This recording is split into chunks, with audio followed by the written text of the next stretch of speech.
Going to Iceland for the first time is so exciting, but with so much to see and do, it's hard to pick. So I've narrowed it down to a top 10 list for you.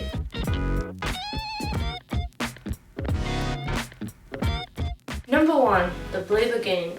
The Blue Lagoon is your typical tourist attraction, but I wouldn't have missed this one off my list if I went again. The water is so warm, so blue, and also you get to stay in there for pretty much as long as you want. There's also a bar in there where you can buy wine or beer, whatever you prefer, and it's just a really fun experience. Number 2, the geyser. Now this was amazing, as you can tell from my face in this picture. It erupts every 6 to 10 minutes and sometimes can reach heights of 40 meters, which is insane. Number 3, Waterfalls. This one, like the last one, is on the Golden Circle tour, and you won't be disappointed. It is a huge waterfall and you can walk right down the side of it, but do be warned, you will get wet. Number 4, whale watching in Reykjavik. Now this one you might have to book before your trip, or you can head down to the harbour and see if there's any spots left on any of the tours.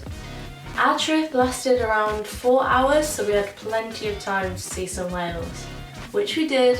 We saw 2 minke whales and some dolphins. We even went in a season where whales aren't about as much, so I definitely recommend it with like a proper tour guide, and hopefully you'll see one.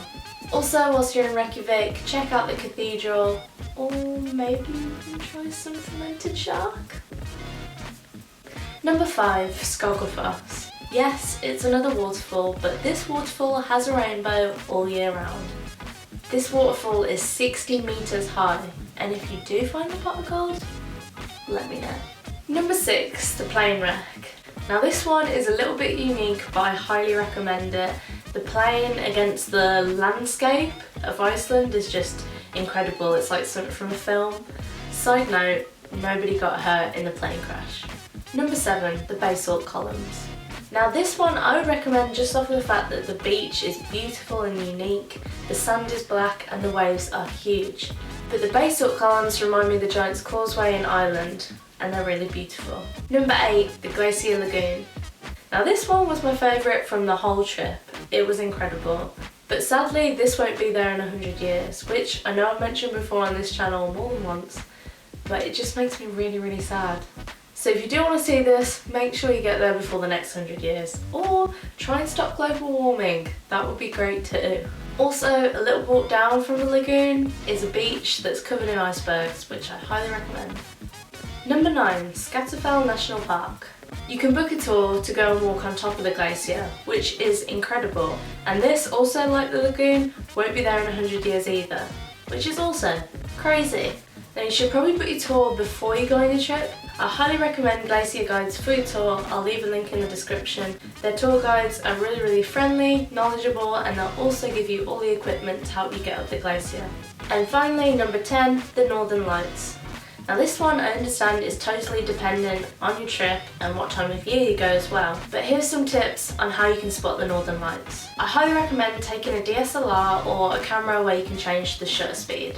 Set your camera to about 20 seconds for the shutter speed, around 1600 for the ISO and 2.6 aperture. When you're out at night, if you see a small smudge in the sky, maybe even like a faint cloud, take a photo of it like that with those settings. And if it looks kind of greenish, then you know the Northern Lights are about to appear.